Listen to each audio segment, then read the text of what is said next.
All right, guys, welcome back into another props video. Going to be touching on the top prop bets for this Monday Night Football matchup between the Green Bay Packers and the Las Vegas Raiders. Now, guys, first things first, this is my third attempt at recording this video. I did one last night, and then by the time I went to upload it, a lot of the props I was going to be on were either the same from the previous video for the Green Bay Packers, I mentioned some of those ones, or they had gotten adjusted, and then we still weren't getting any Raiders props. I was literally halfway through the video just now, and we started to get some Raiders props populating in there. Let's talk about why that is. So we got news that Davante Adams is expected to play. We have actually seen that cause Jimmy G's passing yards prop to increase. We also do know that Jair Alexander is expected to play as well.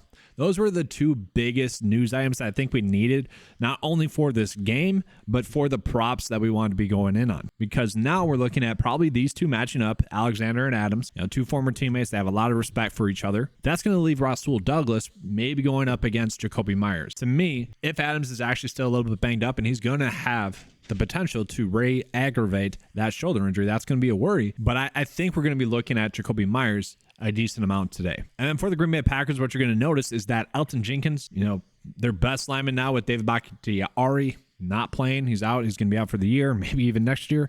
That's going to help their line out. Okay, that's going to help them out a lot. What else is going to help out the Packers? It's the fact that they had a mini bye week. I mentioned on Thursday Night Football, I was very much worried about the short week. It was kind of like the ultimate trap game for them. You have Detroit really gunning to win, obviously. It was a short week, young team.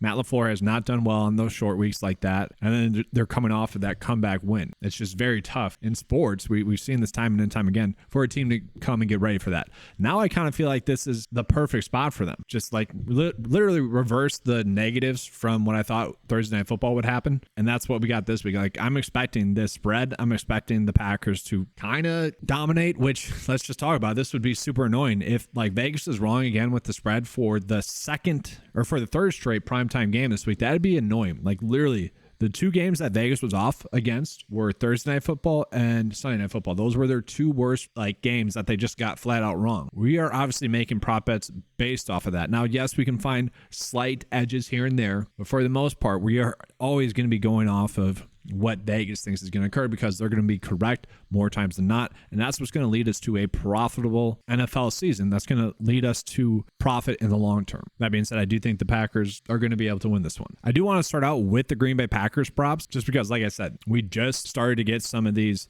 Las Vegas Raiders props. And so I'm just allowing the data to refresh, and I'll be getting into the Raiders as well. But let's start with the Packers. And I want to call this out as well, guys. Like, there's a chance that I could have some preconceived bias simply because some of these prop bets that I got on earlier, I would prefer that they hit. And so I just want to warn you guys against that. I have a bunch of slips going where these Packers props that were good EV bets, along with these other really good bets that we had out there throughout the week on the 9-to-5 cheat sheet, I basically need those.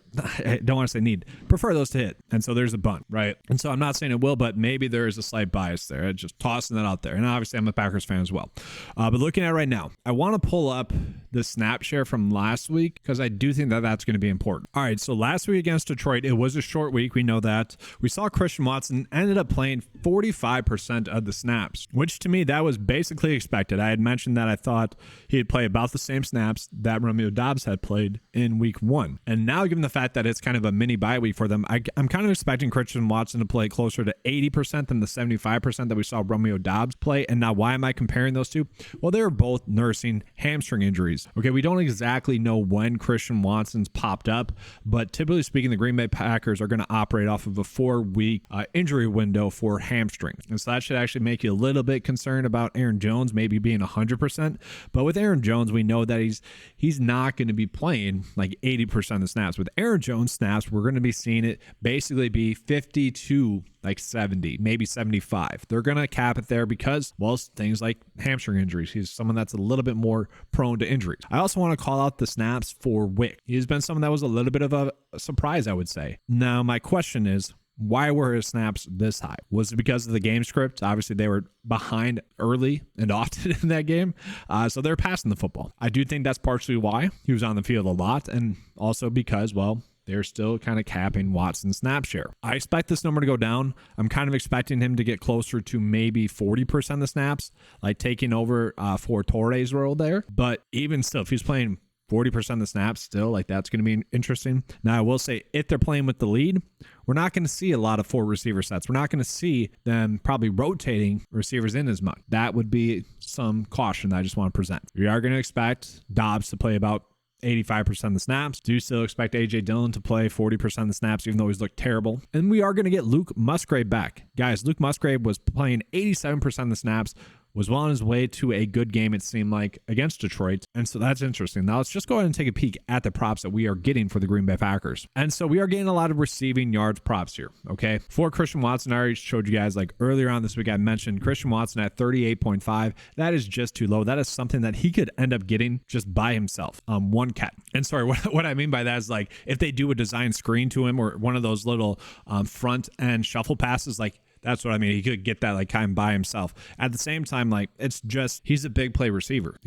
That's just what he is. I still think that number is a little bit too low, but at the same time, I had already gotten my exposure to him at 38.5. That is the tough part. Now, I will say I would almost rather do this for him because we do know that they do like to do end arounds with him. And that's kind of going to be my pause for someone like Jaden Reed in general, especially because we also have Aaron Jones back. They had been using Jaden Reed in a lot of ways that they would use Christian Watson, or in a lot of ways that they would use Aaron Jones. So I'm kind of worried about his role in this game, and he has been good, don't get me wrong, but he also has made some very, don't want to say bad mistakes, but like a young player mistake. That being said, so has Luke Musgrave. Like, he should have had much better production thus far this season than he has had. There have been a few plays where him and Jordan Love have just been a little bit off. And while commentators or experts might point to Jordan Love's completion percentage being low, when you actually watch it, you're seeing just some miscommunication between him and the younger player. And in the case with Luke Musgrave, it's literally turning to the wrong shoulder on like 2 different catches, or like falling down when he shouldn't have fallen down.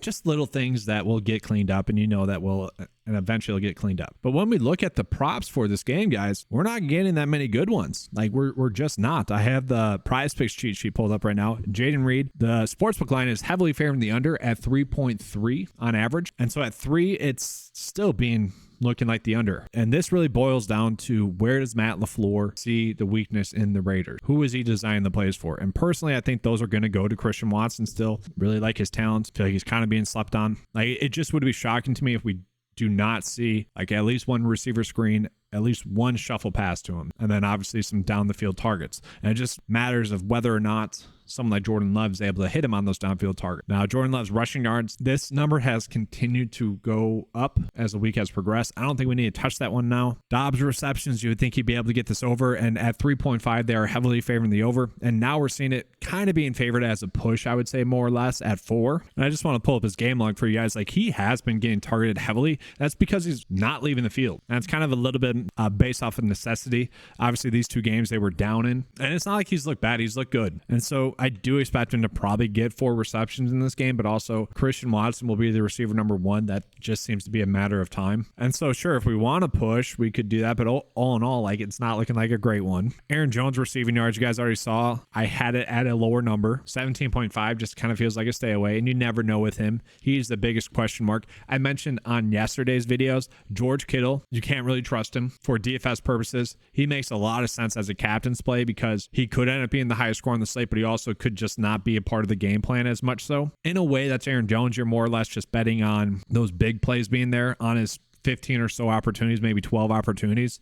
That's kind of the same approach with Aaron Jones. Like, if he gets the over, he's going to crush it, both for rushing and receiving, and probably fantasy points when that prop comes out. To me, it does feel like a little bit of an unknown. And that's honestly the problem with the Packers. Is like, this is the most healthy that they've been the whole season, offensively, minus David Bakhtiari being out. And so we haven't really seen what this offense was expected to look like just yet. Obviously, when you take out your RB1 and your receiver number 1, it's weird. You'd think I wouldn't have to say it, but a lot of people just still don't realize that. When we go down lower, we are seeing that Christian Watson, his receptions process at 3.5. I would say, sure, we could do that. At the same time, I would probably rather do yards. And at the same time, I think I would rather just do fantasy score when we get those. And so here, guys, for Wicks, this one is definitely more, I would say, game script dependent for Wicks. If you think the Raiders are going to be the team that wins this game, then you'd want to bet the over for Wicks. If you think the Packers are potentially going to blow out the Raiders, then that might not be the bet for you because I don't expect him to be on the field as much then. But maybe, I guess if it's a blowout, then why risk Watson and Jones playing that much?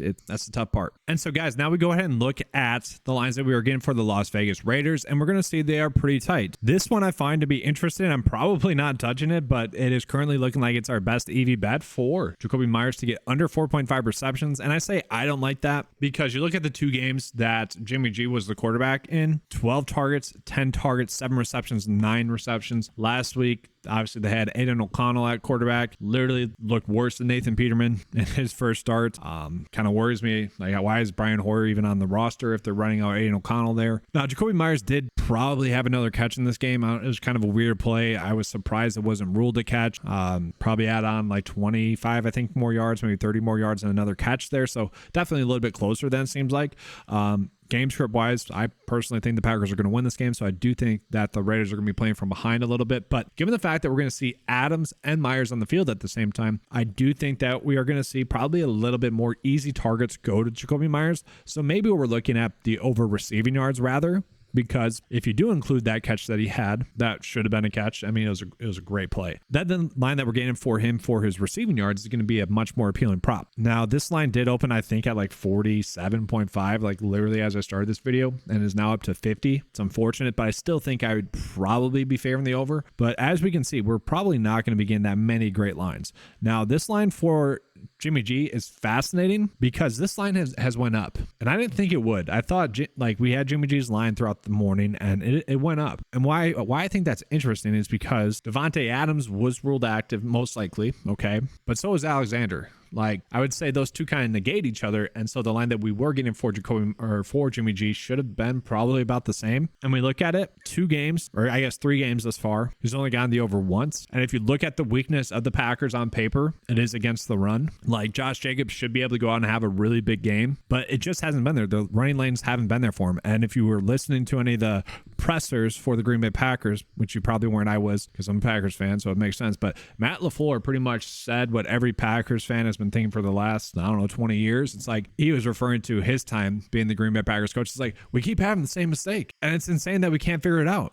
And that was in regards to stopping the run. And so I feel like they're going to put an emphasis on that this week, but at the same time, can you really do that? It's kind of like the squeaky wheel gets the grease there. I kind of expect that to happen. And if this run game continues to look as bad as it has, I have a tough time getting behind Josh Jacobs just at all.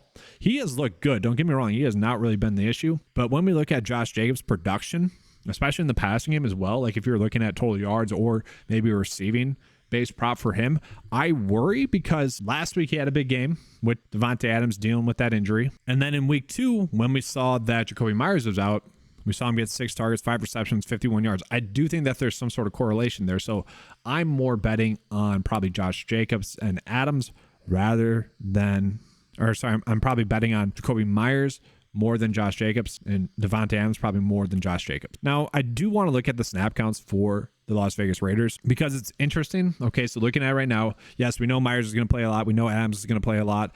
And we know Josh Jacobs is probably going to play a lot. They did get Michael Mayer his most snaps last week, but also Austin Hooper has been getting about 50% of the snaps as well. A decent amount of 12 personnel in there because they haven't been giving that many snaps to Hunter Renfrow, who would be in there if they're running out 11 personnel or 10 personnel, for that matter. Then I do think we're just going to see these other players kind of mixed in there. Trey Tucker, who's a player that they like. Amir Abdullah is going to be probably more the third down back. And so that's kind of my expectation. And with that, that's kind of my way of saying, do we trust Hunter Renfrow to get 18.5 receiving yards? I don't know. I have a tough time getting there.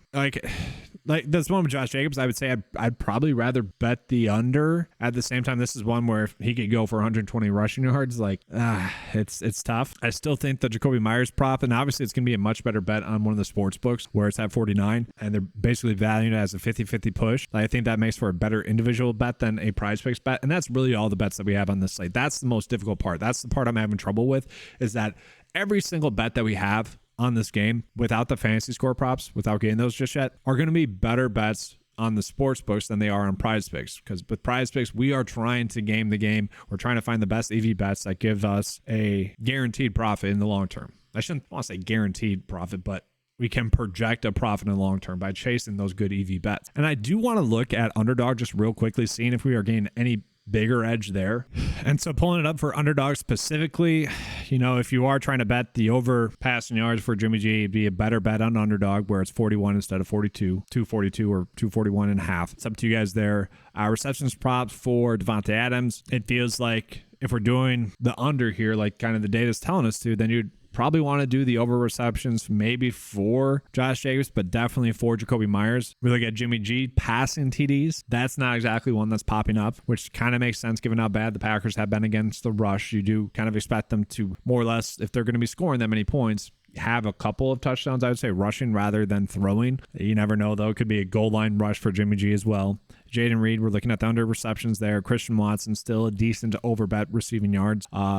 Not touching Hunter Renfrow. And then, like, we're just seeing it, guys. Like, we are not getting a big edge or projected edge on the slate. So, guys, for the bet of the day, I'm going to be giving you guys two slips, one on PrizePicks, one on Underdog, because as it sits right now, that's going to be the approach. And unfortunately, we're not getting many fantasy score props just yet. I do think that'll be the best edge that we get. For example purposes, let's say Christian Watson is set at like 9 again. I think I would be going with the over. If Jordan Love is set at like 14 to 15 and a half again, I'd probably bet in the over there as well. I think those are going to be the better bets. Jacoby Myers as well. If we get his at like 9 as well, I think I'd rather bet in the over on those ones specifically. That stuff will be on the 905 cheat sheet, the PrizePicks cheat sheet, Underdog cheat sheet. But looking at this, the reason why I like some of these ones here is like, one, we're getting this at 15.5 on Underdog. That is one where we could kind of double dip a little bit. Maybe we get lucky and he gets 14 yards receiving. Like, who knows? For Jacoby Myers here, the line is currently set at 4 on Underdog. So, you know, we could kind of double dip there as well. Bet the over on Underdog, bet the less on PrizePicks. This is currently the best bet out there right now, guys, actually, is this one for less receiving. This is like a 57% chance for a hit. And that's where I'm saying I don't really agree with that. Like, we're making that bet because it's an EV bet. I would rather just bet the opposite on like the sportsbook. I'd rather bet the over on a sportsbook. And this is where I don't love it. Like, I already got in Christian Watson at 38.5 receiving yards. I actually like the bet a little bit better on Underdog. You could roll with that. And then Jordan Love, I think he's kind of getting disrespected for having all of his weapons in a pretty plus matchup against the Raiders. So now we look at that same bet on Underdog. I like this one a little bit better because let's just assume that Christian Watson is going to be fully healthy. It wouldn't be surprising to see him get a couple of plays around the line of scrimmage. One of those are receiving or rushes. I think this is fine. Okay. Another thing that sucks is this was at 43.5 earlier. I wasn't able to get to there. And then, yeah, Jacoby Myers. I like this bet better for the over on Underdog because I do think that there's a great chance he gets 4 receptions, but I also think there's a great chance that he gets 5 receptions. So I'm betting that Vegas is wrong here. I don't love doing that. You know, if you do that in the long term, you're not going to be good. Jordan Love, I do think he's going to pass for 235.5 passing yards. And this is where we saw in PrizePicks, we're going at 13.5. You can bet it lower on Underdog at 15.5. If you guys don't want to use that one, that's fine. I get it. Now, guys, I do want to call it one other bet here, too. I'm actually curious as to your guys' thoughts on this. Max Crosby, we look at his sack, okay? 2 against the Chargers, 1 against the Steelers, 0 against the Bills, and 1 against the Broncos. His line is currently set at a half of a sack. Basically at a half of a sack. Like, is he going to be a part of a sack or not? That's what we're betting on here. And we all saw how bad the Green Bay Packers looked on offense, all due to their line just not being able to block at all. We know Max Crosby can get home. This is one that does stand out to me personally as well. But that's going to be all for today's video. Hopefully you guys enjoyed the coverage. Make sure to give a like and subscribe. If you guys want access to the NFL DFS tools or the PrizePicks and Underdog tools, click the link in the description below, 9to5sports.com. It is available for just $10 a month. All right, thanks for watching. Let's have a good slate. And as always, let's keep cashing.